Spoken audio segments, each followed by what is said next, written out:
अब राजा नल का आगे का प्रश्न।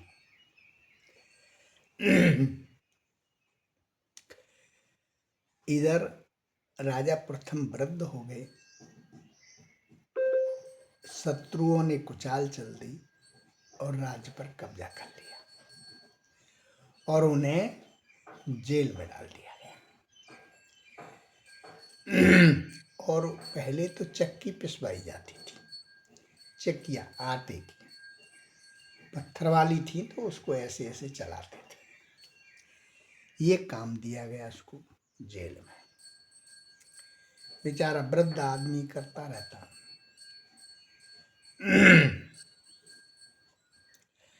जब राजा नल ने देखा सुना कि हमारा प्रता जेल में है और राज्य पर दूसरों का कब्जा है, उसका एक मित्र था मनसुख नाम का मनसा, वो गुजर का पुत्र था। उससे कहा, भाई हमें अपना राज्य लेना है। बोले ठीक है, जैसे आपका सहयोग होगा मैं करूँगा। तो उसकी पत्नी मंजा और मनसुख मित्र और राजा ने तीनों गए। तो उन्होंने ये नट खेल तमाशा करने वाले होते हैं उसका वेश बना लिया तीनों ने। अच्छा, गजमोतनी जो उसकी पत्नी थी वो जादू जानती थी।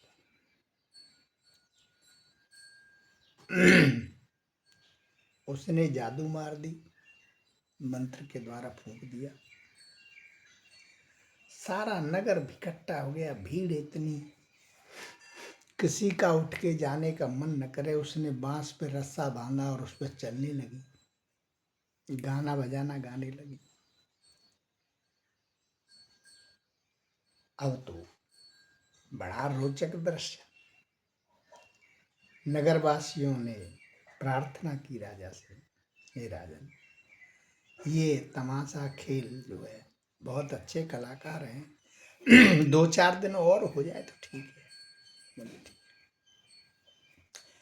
राजा ने स्वीकार किया, लेकिन राजा ने गुप्तचर उनको लगा दिए।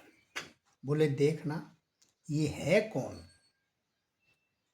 नटकंजर हैं या कोई और है। मोतनी ने अपने जादू के द्वारा ये समझ लिया कि हाँ, इनके सीआईडी लग गए हैं राजा के। उन्होंने भोजन बनाया, थोड़ा खा लिया, खा करके पहले से ये विचार बना लिया, योजना बना ली। मनसुख ने दाल मानी। राजा नल नाराज हो गया दिखाने के लिए। वो गुप्तचरों को देख लिया उन्होंने, वो पेड़ पे बैठ के देख रहे थे। तोय दई बहुत मोय दई थोड़ी और दंगम दंगा भई दाल की हड़िया उजन फोड़ी। आपस में लड़ने लगे तीनों जोर जोर से। गुप्तचर उतर करके पेड़ से चले गए। राजा से कहा, बोल महाराज बिल्कुल पक्के नटकंजर हैं। बोले ठीक है। राजा बेफिक्र हो गया। एक दिन रात्रि में सोते हुए राजा नल मनसुख महल में प्रवेश कर गए। गजमोतनी ने जादू के प्रभाव से उन जो पहरेदारों को सम्मोहित कर लिया हिप्नोटाइज के द्वारा, और राजा को उन्होंने बंदी बना दिया। राज्य पर बैठ गए, अपने पिता की बंधन छुड़ाया, जेल से रिहा करवाया, उन्हें राजा बनाया। बढ़िया राजा प्रथम को, अपने पिता को। सब बहुत शक्तिशाली राजा था। धोखा हो गया था उसके साथ शत्रुओं के द्वारा। अब तो चैन से आनंद से रहने लगे। भीष्म राजा था एक। भीष्म की पुत्री थी दमयंती। अब दमयंती जो थी उसकी शर्त बड़ी अजीब थी विवाह के लिए। भीष्म सुता ने ये शर्त रखी कि जो कोई बिना आग जलाए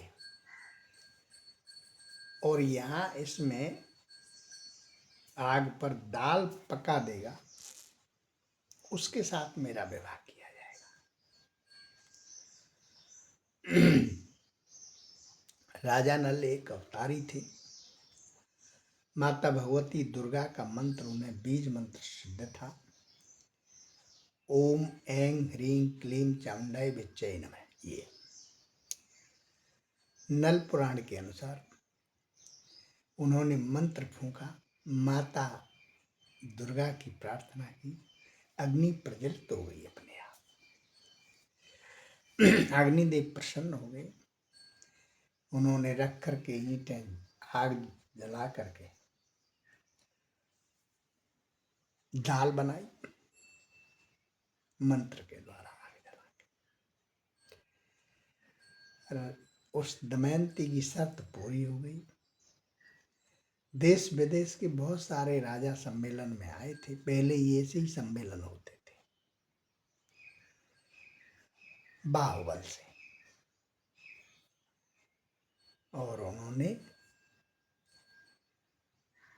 सभी एक हो गए। बोले इससे इसको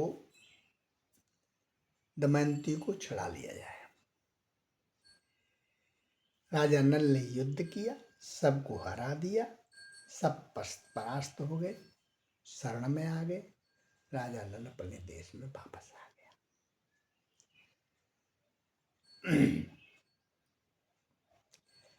अब राजा प्रथम के बाद में राजा नल जो है वो राजगद्दी पर बैठे। धार्मिक प्रवृत्ति के थे, वीर शूरवीर योद्धा थे राजा नल, और एक उप अवतार में आते हैं। ये भगवान के जो अवतार हैं उसका उप अवतार होता है, उस उप अवतार में आते हैं। तो उप अवतार था इनका। अब शनिदेव ने इनसे आकर के कहा कि मैं 12 वर्ष के लिए आपके ऊपर आऊंगा। घबराए नहीं, उन्होंने आज्ञा दे दी, आप आइए। जय श्री राम। आगे के प्रसंग में फिर सुनाएंगे।